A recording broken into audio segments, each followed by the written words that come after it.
Hello guys, this side Dilip Singh from DSA class Udaipur.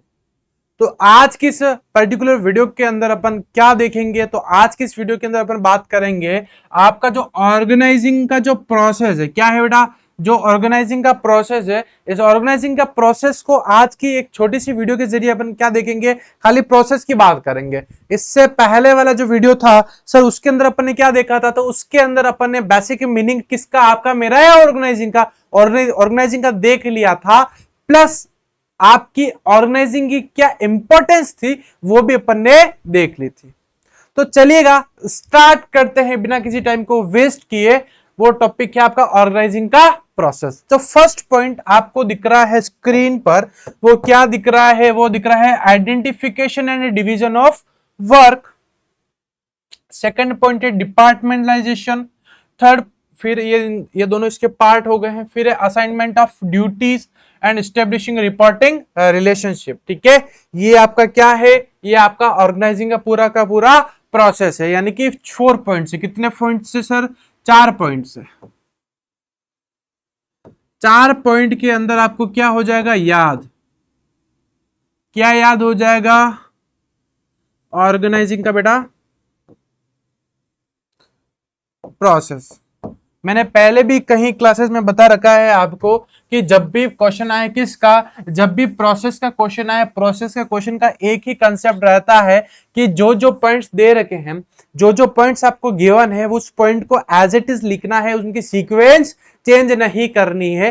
For example question आ रहा है explain in detail organising process, तो organising के जो चारों हेडिंग्स हैं, हेडिंग कौन कौन सी हो गई sir? Identification and division of work, फिर है डिपार्टमेंटलाइजेशन, फंक्शनल डिपार्टमेंट या फिर डिविजनल डिपार्टमेंट, उसके बाद में असाइनमेंट ऑफ ड्यूटीज और एस्टेब्लिशिंग रिपोर्टिंग रिलेशनशिप। ठीक है, तो ये जो पॉइंट है, ये जो जो चारों पॉइंट है, कितने पॉइंट है? ये चारों पॉइंट, इन चारों पॉइंट को सीक्वेंस में ही लिखना है। ऐसा नहीं करना कि फर्स्ट पॉइंट को सेकंड पे डाल दो, सेकंड को थर्ड पे डाल दो, ऐसे ऊपर नीचे इन पॉइंट्स को नहीं करना है। यानी कि इन जनरली मैं बात करूं कि जो सीक्वेंस जैसा दे रखा है इस नोट्स के अंदर, वही सीक्वेंस को अपने को फॉलो आउट करना है और याद करना है। काफी सारे बच्चे कमेंट करते हैं, ऑफलाइन में भी बच्चे पूछते हैं कि सर अगर हम उसके अंदर का क्या हमारे लैंग्वेज में लिख सकते हैं? तो बिल्कुल बेटा, कोई उसमें कोई दोहराई की बात नहीं है। ठीक है, कोई इशू नहीं है उसके अंदर। आप पॉइंट सही लिखने हैं आपके, और अंदर वाली जो लैंग्वेज इसको आप चेंज कर सकते हो, इसको आप चेंज कर सकते हो। तो फर्स्ट पॉइंट आपको स्क्रीन पर दिख रहा है, वो क्या दिख रहा है? तो सर फर्स्ट पॉइंट स्क्रीन पर दिख रहा है identification and division of work. सबसे पहले आपको, जब आप ऑर्गेनाइजिंग कर रहे हो, जब आप डिपार्टमेंट बना रहे हो, तो सबसे पहले देखना है कि काम को क्या करना है। सबसे पहले आइडेंटिफाई करना है। क्या करना है? आइडेंटिफिकेशन। किसको करना है? आइडेंटिफाई और डिवाइड करना है। ठीक है, तो सबसे पहले आपके ऑर्गेनाइजेशन के अंदर देखना है कि काम क्या हो रहा है। ठीक है, ये आइडेंटिफाई करना है। और सेकंड है डिवीजन ऑफ वर्क। जो वर्क है उस काम को क्या करना है? छोटे छोटे यूनिट्स के अंदर क्या करना है? डिस्ट्रीब्यूट करना है। छोटे छोटे यूनिट्स के अंदर डिस्ट्रीब्यूट करना है। ये फर्स्ट पॉइंट बोलता है, वो है identification and division of work. एक बार पढ़ लेते हैं। This function brings with the division of work into smaller units. ठीक है, जो वर्क है इसको क्या करना है?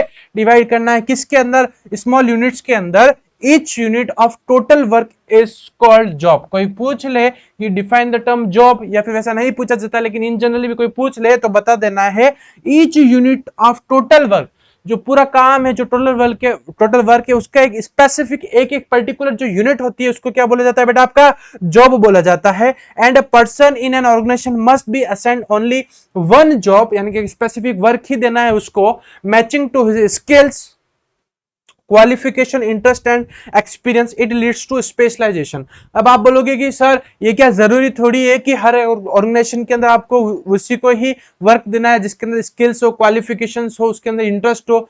अगर आप नहीं दोगे तो क्या होगा? जैसे फॉर एग्जांपल क्या होता है कि अगर आप उसकी matching to skills, qualification, interest, ये सब चीजें नहीं देखते हो, तो कहीं ना कहीं जिस इफिशियंसी, जिस इफेक्टिवनेस के साथ में, या फिर जिस इंटरेस्ट के साथ में वो, जिसमें उसका इंटरेस्ट है वो काम करेगा, उस हिसाब से उसके रेफरेंस में जो आप उसके ऊपर काम डालोगे वो काम नहीं करेगा। जैसे कुछ बच्चों का होता है, जैसे कुछ स्टूडेंट्स का होता है कि अब उनको मार्केटिंग फील्ड में जाना है, तो मार्केटिंग में काम बहुत अच्छा करेंगे, लेकिन जैसे ही उनको मार्केटिंग से आप हटा के किसी दूसरे फील्ड में डालोगे, ठीक है, जैसे कि फाइनेंस में डाल दिया, तो वो जिस इफेक्टिवनेस, जिस इफिशिएंसी, जिस डेडिकेशन के साथ मार्केटिंग में काम कर रहे थे, उस डेडिकेशन, डिसिप्लिन के साथ में कहीं ना कहीं आप कह सकते हैं कि फाइनेंस के अंदर काम नहीं करेंगे। वो एक अलग बात है। कि पैसों की वजह से उनको करना पड़ता है, वो एक अलग चीज है, लेकिन सबका एक ना कुछ इंटरेस्ट जरूर होता है। क्या होता है बेटा, सबका इंटरेस्ट जरूर होता है।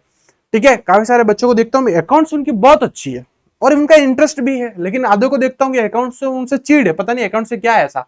ठीक है, तो ये सबका अलग अलग इंटरेस्ट है। ठीक है, तो सबसे पहले आपको क्या करना है, आपको आइडेंटिफाई करना है और जो भी आपके ऑर्गेनाइजेशन के अंदर काम है उस काम को स्मॉलर यूनिट्स के अंदर क्या करना है, डिस्ट्रीब्यूट करना है, या फिर मैं कहूं तो डिवाइड करना है। ये फर्स्ट पॉइंट बोलता है, क्या बोलता है बेटा, फर्स्ट पॉइंट बोलता है किसका, ऑर्गेनाइजिंग का बेटा, प्रोसेस का। ऑर्गेनाइजिंग का जो प्रोसेस का फर्स्ट पॉइंट है वो क्या है बेटा, identification and division of work.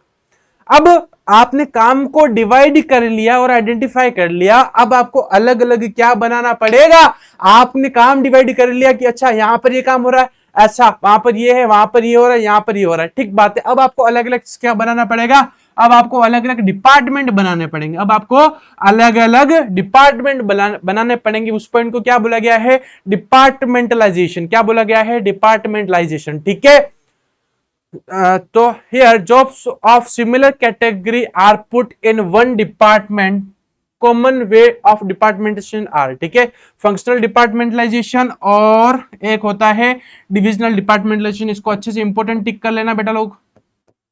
ठीक है, यानी कि डिपार्टमेंटलाइजेशन का मतलब होता है कि जो कॉमन वर्क है, जो सिमिलर वर्क है, जो एक जैसा काम है, उसका एक आपको एक पर्टिकुलर एक डिपार्टमेंट बनाना है, वापस आगे बढ़ना है, वापस देखना है अच्छा ये सब काम एक जैसा है तो उसका एक डिपार्टमेंट बनाना है। तो कॉमन कॉमन वर्क होता है उसका एक डिपार्टमेंट बनाना है। ठीक है, जैसे आज आपके पास में है 40 स्टूडेंट्स है, टोटल कितने स्टूडेंट्स है बेटा, 40। जैसे एक सेकंड, जैसे कि आज आपके पास में है, जैसे कि आज आपके पास में कितने स्टूडेंट है, अब आपको इसमें से डिवाइड करना है, अलग करना है आपको बॉयज को एंड गर्ल्स को। ठीक बात, उसके बाद में आपको डिवाइड करना है, क्लास सेक्शन बनाना है आपको। क्या बनाना है, क्लास के क्लास सेक्शन बनाना है, ए बी एंड सी, तीन सेक्शन बनाने हैं। अब इसमें से वापस डिस्ट्रीब्यूट करना है आपको स्पोर्ट्स के लिए। किसके लिए बेटा, स्पोर्ट्स के लिए या फिर पर्टिकुलर कोई एक्टिविटी के लिए, पर्टिकुलर कोई एक्टिविटी के लिए। और इसमें से उन बच्चों को जो क्रीम बच्चे हैं उनका एक अलग से डिपार्टमेंट बनाना है। ठीक है, तो 40 स्टूडेंट्स में से सबसे पहले आप डिवाइड करोगे बॉयज एंड गर्ल्स का। ठीक है, आपको पता पड़ गया कि यहाँ पर अपने पास में 20 बॉयज है और 20 ही क्या है, गर्ल्स है। ठीक है, 50% रेशियो है। फिर अब आपको क्लास सेक्शन बनाने हैं, तीन कैटेगरी में बनाना है, बॉयज का अलग बनाना है, गर्ल्स का अलग बनाना है, स्पोर्ट्स का अलग बनाना है। ठीक है, तो बॉयज का एक बना दोगे, गर्ल्स का एक बना दोगे। और अब यहाँ पर क्या 20-20 बच्चा बैठेगा, क्या नहीं, टोटल 20 बच्चा नहीं बैठेगा, क्योंकि इसमें से टोटल तो बच्चे बॉयज कितने हैं 20 और टोटल गर्ल्स कितनी है 20। तो ए और बी में 20-20 एक बार आप बिठा सकते हो। लेकिन सी कैटेगरी आपने बना रखी है, जैसे कि स्पोर्ट्स कैटेगरी बना रखी है कि हाँ इस वाले बैच के अंदर खाली स्पोर्ट्स का बच्चा बैठेगा, तो स्पोर्ट्स के बच्चे के अलग से थोड़ी आएगा, इसमें से निकालना पड़ेगा। तो मान लो 5 बच्चा यहां से जाता है और 5 बच्चा इसमें से जाता है, तो 10 बच्चे यहां पर हो गया। तो यहाँ पर कितना, यहाँ पर भी कम हो गया। तो इस टाइप से ये काम क्या हुआ, ये हुआ डिपार्टमेंटलाइजेशन। क्या हुआ बेटा, डिपार्टमेंटलाइजेशन का काम हुआ कि जॉब ऑफ सिमिलर कैटेगरी, जो सिमिलर कैटेगरी की जो जॉब्स है, सिमिलर वर्क जहां पर आपको दिख रहा है वहां पर आपको एक डिपार्टमेंट बनाना। बेटा कितना डिपार्टमेंट बनाना है, तो वहां पर आपको एक डिपार्टमेंट बनाना है। तो ध्यान रखना डिपार्टमेंटलाइजेशन के दो पार्ट है। ठीक है, डिपार्टमेंटलाइजेशन के कितने पार्ट है, कोई पूछ ले आधी रात में भी कि डिपार्टमेंटलाइजेशन के कितने पार्ट होते हैं, तो बोल देना भाई, उसको क्या बोलना है कि डिपार्टमेंटलाइजेशन के दो पार्ट होते हैं, एक तो होता है फंक्शनल डिपार्टमेंटलाइजेशन और एक होता है डिविजनल डिपार्टमेंटलाइजेशन। अब पढ़ते हैं सबसे पहले फंक्शनल डिपार्टमेंटलाइजेशन क्या होता है। Under this method job related to common function, job related to common function are grouped under one department। जैसे all the jobs related to the production are grouped under the production department। यानी कि वही की similar job होती है, एक जैसी जो जॉब होती है, एक एक्टिविटी के जरिए जो कह सकते हैं कि एक सिमिलर एक्टिविटी उस ऑर्गेनाइजेशन के अंदर एक पर्टिकुलर डिपार्टमेंट के अंदर आ रही है, तो वो किसका पार्ट है, वो है फंक्शनल डिपार्टमेंट का पार्ट। ठीक है, फिर बात करते हैं divisional department. Under this method job related to one product, job related to one product are grouped under one department। Example, if the organization is producing two products, sale and marketing of cosmetic group under the one department। अब ध्यान से सुनना, जैसे कि मान लेते हैं कि एक ऐसी कंपनी खाली एक पर्टिकुलर प्रोडक्ट ही बना रही है, एक ऐसी कंपनी जो खाली एक पर्टिकुलर प्रोडक्ट बना रही है। मान लेते हैं कि भाई ये की है, ये की एक पर्टिकुलर किसी कंपनी ने बनी होगी, तो मान लेते हैं एक एक्स कंपनी है, एक एक्स लिमिटेड क्या है, कंपनी है जो एक वाई प्रोडक्ट बना रही है। क्या बना रही है? वाई। एक एक्स नाम की कंपनी है जो क्या बना रही है, एक वाई प्रोडक्ट बना रही है। खाली एक प्रोडक्ट ही बना रही है, वन प्रोडक्ट, एक प्रोडक्ट ही बना रही है। तो अब इसके अंदर अलग अलग डिपार्टमेंट होंगे, जैसे कि production department, sales department, marketing department, HR department, finance department, raw material department. अरे होंगे कि नहीं होंगे? मैंने क्या बोला, एक एक्स लिमिटेड एक कंपनी है जो एक प्रोडक्ट बना रही है, वाई प्रोडक्ट बना रही है। क्या बना रही है बेटा? वाई प्रोडक्ट बना रही है, यानी एक ही प्रोडक्ट बनाती है एक्स लिमिटेड कंपनी। तो इसके अंदर अलग अलग डिपार्टमेंट हो गए, जैसे कि फाइनेंस डिपार्टमेंट हो गया, रॉ मटेरियल डिपार्टमेंट हो गया, फिर आपका प्रोडक्शन डिपार्टमेंट हो गया, सेल्स डिपार्टमेंट हो गया, मार्केटिंग डिपार्टमेंट हो गया और एचआर डिपार्टमेंट हो गया। तो ध्यान रखना, फंक्शनल डिपार्टमेंटलाइजेशन का मतलब होता है, वापस ध्यान से सुनना, फंक्शनल डिपार्टमेंटलाइजेशन किसको बोलते हैं? तो फंक्शनल डिपार्टमेंटलाइजेशन वो मेथड होता है जहां पर वहां पर कंपनी के अंदर एक ही पर्टिकुलर प्रोडक्ट मैन्युफैक्चर होता है। फर्स्ट चीज तो यहां पर भी आपका एक ही प्रोडक्ट मैन्युफैक्चर हो रहा है, तो एक ऐसी कंपनी जहां पर एक पर्टिकुलर प्रोडक्ट मैन्युफैक्चर हो रहा है और वहां पर सिमिलर वर्क होते हैं, जैसे कि फाइनेंस, जहां पर पैसों की बात आएगी, वो कौन सा डिपार्टमेंट? आपका फाइनेंस डिपार्टमेंट। जहां पर रॉ मटेरियल्स की बात करोगे, वो कौन सा डिपार्टमेंट? Raw material department. फिर आपका प्रोडक्शन डिपार्टमेंट, फिर आपका सेल्स डिपार्टमेंट, फिर आपका मार्केटिंग डिपार्टमेंट, फिर आपका एचआर डिपार्टमेंट। तो यानी कि सिमिलर जॉब्स जहां पर होती है, उसके लिए आप एक पर्टिकुलर डिपार्टमेंट बनाओगे, उसको बोला जाता है फंक्शनल डिपार्टमेंटलाइजेशन। ध्यान रखना, फंक्शनल डिपार्टमेंटलाइजेशन के अंदर, उस पूरी ऑर्गेनाइजेशन के अंदर एक ही पर्टिकुलर प्रोडक्ट का मैन्युफैक्चरिंग हो रहा है, एक से ज्यादा प्रोडक्ट वहां पर मैन्युफैक्चर नहीं हो रहे हैं। उसको क्या बोला जाता है? उसको बोला जाता है आपका फंक्शनल डिपार्टमेंटलाइजेशन। क्या बोला जाता है बेटा? उसको बोला जाता है फंक्शनल डिपार्टमेंटलाइजेशन। क्या बोला गया है बेटा? उसको क्या कहा गया है? उसको बोला गया है फंक्शनल डिपार्टमेंटलाइजेशन। अब आगे बढ़ते हैं, डिविजनल डिपार्टमेंटेशन के अंदर क्या होता है, देखो। अब डिविजनल डिपार्टमेंटेशन के अंदर देखना,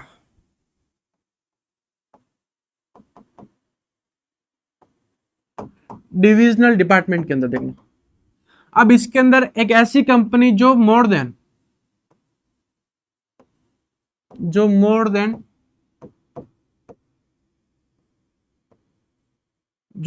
टू प्रोडक्ट्स बना रही है, जैसे आईटीसी ले लो। आईटीसी कंपनी जो क्लासमेट्स के प्रोडक्ट्स बनाती है, ठीक है, आपके pen, pencil, eraser, then after sharpeners हो गए, रजिस्टर्स हो गए, स्टेशनरी आइटम, और आपके स्मोकिंग प्रोडक्ट्स भी बनाती है। तो एक ऐसी कंपनी जहां इस कंपनी के अंदर आप देखो दो प्रोडक्ट्स बना रहे हैं, एक तो स्टेशनरी के रिलेटेड और एक स्मोकिंग के रिलेटेड, ठीक है। तो स्मोकिंग का रिलेटेड एक ही पर्टिकुलर डिपार्टमेंट बनेगा जिसके अंदर सब काम किसका होगा? स्मोकिंग का। अब इसके अंदर सब आ गया, फाइनेंस आ गया, रॉ मटेरियल आ गया, एचआर आ गया, ये सब इसके अंदर वो फिर वापस सब डिवाइड कर रखे हैं, ठीक है, इन लोगों ने। तो ध्यान रखना, एक ऐसी ऑर्गेनाइजेशन जहां पर मोर देन दो प्रोडक्ट्स के अंदर डील हो रही है। कितने प्रोडक्ट्स के अंदर डील हो रही है? दो प्रोडक्ट्स के अंदर डील होती है, तो वहां पर स्टेशनरी का एक पर्टिकुलर एक डिपार्टमेंट बनेगा और आपका स्मोकिंग का एक पर्टिकुलर डिपार्टमेंट बनेगा। वही लिख रखा है अंडर दिस मेथड, यानी कि डिविजनल डिपार्टमेंटलाइजेशन के अंदर लिख रखा है under this method job related to one product, job related to one product are group under one department. Example, if the organisation is producing two products, sales and marketing of cosmetics are group under the one department. ठीक है, एक ऐसी organisation है जो दो products के अंदर deal कर रही है, जैसे कि कॉस्मेटिक और स्टेशनरी के आइटम बना रही है, तो कॉस्मेटिक का एक पर्टिकुलर एक डिपार्टमेंट बनेगा और स्टेशनरी का एक पर्टिकुलर डिपार्टमेंट बनेगा, ठीक है। तो आई होप कि डिपार्टमेंटलाइजेशन का मतलब होता है कि सिमिलर नेचर की जो जॉब होती है उसको एक डिपार्टमेंट में डालना, उसको क्या बोला जाता है? डिपार्टमेंटलाइजेशन। डिपार्टमेंटलाइजेशन के दो पार्ट होते हैं, फर्स्ट वन फंक्शनल डिपार्टमेंटलाइजेशन और डिविजनल डिपार्टमेंटलाइजेशन। फंक्शनल डिपार्टमेंटेशन में के अंदर कंपनी के अंदर एक ही पर्टिकुलर प्रोडक्ट होता है, उसके अंदर अलग अलग डिपार्टमेंट होते हैं। और डिविजनल डिपार्टमेंटलाइजेशन के अंदर क्या होता है? डिविजन के अंदर क्या होता है सर, कि आपका जहां एक ऐसी कंपनी जहां पर दो या दो से ज्यादा पर्टिकुलर प्रोडक्ट मैन्युफैक्चर हो रहे थे, वहां पर एक पर्टिकुलर प्रोडक्ट का एक स्पेसिफिक क्या बनेगा? आपका डिपार्टमेंट बनता है। फिर है असाइनमेंट ऑफ ड्यूटीज। ठीक है, सबसे पहले आपने आइडेंटिफिकेशन कर लिया, डिवीजन ऑफ वर्क कर लिया, सेकंड काम क्या करोगे आप, डिपार्टमेंट बना दिया। अब खाली क्या डिपार्टमेंट बनाने से काम चलेगा क्या, नहीं, अरे जो लोग हैं उनको कहीं ना कहीं ड्यूटीज भी प्रोवाइड करनी पड़ेगी। तो here different individuals are assigned duties matching to their skills qualification. Employees are assigned duties by giving them document called a job description. It contain the responsibility and duties towards the job. ठीक है, assignment of duties का क्या मतलब होता है कि आपको क्या काम करना है, किस वे के अंदर करना है, यानी कि पूरा डिस्क्रिप्शन फॉर्म के अंदर आपको एक फिजिकल पेपर बता दे दिया जाता है, जिसके अंदर हर चीज क्या होती है, मेंशन होती है कि आपको ये करना है, ऐसा करना है, वैसा करना है। ये बात होती है किसकी बेटा, तो ये बात होती है असाइनमेंट ऑफ ड्यूटीज की। किसकी होती है बेटा, असाइनमेंट ऑफ ड्यूटीज। ठीक है, यानी कि हर एक इंडिविजुअल को क्या दी जाती है, अपनी एक पर्टिकुलर ड्यूटी दी जाती है, जो क्या हो, उसकी स्किल्स, उसकी क्वालिफिकेशन, उसका इंटरेस्ट मैच कर रहा हो। Employees are assigned duties by giving them a document called job description. कोई पूछ ले कि जॉब डिस्क्रिप्शन क्या होता है, तो जॉब डिस्क्रिप्शन कुछ नहीं होता है ज्यादा, कि क्या काम करना है, कैसे करना है, ऐसा करना है, वैसा करना है, उसकी रेस्पॉन्सिबिलिटी क्या है, उसकी अकाउंटेबिलिटी क्या है, वो सब चीजें उसके जिस डॉक्यूमेंट के अंदर लिखी हुई होती है उसको जॉब डिस्क्रिप्शन कहते हैं। ठीक है, and the last point that is establishing a reporting relationship. Each individual should also know who has to take order from and to whom he is accountable. The establishing of such a clear relationship creates a structure and help in coordination among the various department. ठीक है, यानी कि establishing reporting relationship का यही मतलब होता है कि आपको आपके ऑर्गेनाइजेशन के अंदर पता होना चाहिए कि कौन आपका सुपीरियर है, कौन आपका सबऑर्डिनेट है, कौन आपके सेम लेवल पर काम कर रहे हैं, यानी कि ऑर्गेनाइजेशन के जितने भी लोग हैं उन सबके साथ में मिलजुल कर काम करना। ठीक है, किसको रेस्पेक्ट देनी है, किससे लेनी है, यानी कि हर चीज आपको ऑर्गेनाइजेशन के अंदर पता होना चाहिए, उसको बोला जाता है एस्टेब्लिशिंग रिपोर्टिंग रिलेशन। ठीक है, सुपीरियर कौन है, सबऑर्डिनेट कौन है। ठीक है, अब आप बोलोगे सर इतना हम कैसे याद करेंगे, तो घबराने की जरूरत नहीं है, घबराने की जरूरत नहीं है। तो आप लोगों के लिए वैसे मैं शॉर्टकट ट्रिक नहीं बताता हूं बच्चों को, क्योंकि शॉर्टकट ट्रिक नहीं बतानी चाहिए, क्योंकि कभी कभी शॉर्टकट ट्रिक हम भूल जाते हैं।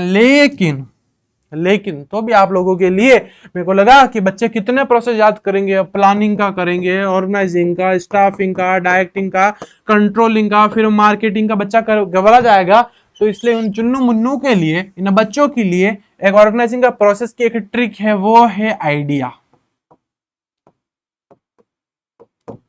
आइडिया क्या है, आई से identification division of work, D से डिपार्टमेंटलाइजेशन, ए से असाइनमेंट ऑफ ड्यूटी और ई से इस्टेब्लिशिंग रिपोर्टिंग रिलेशन। तो आपको आपने को क्या रखना है, आई डी ए ई होता है तो कुछ नहीं करना है, ए को क्या करना है, रिप्लेसमेंट करना है। क्या करना है, रिप्लेसमेंट करना है।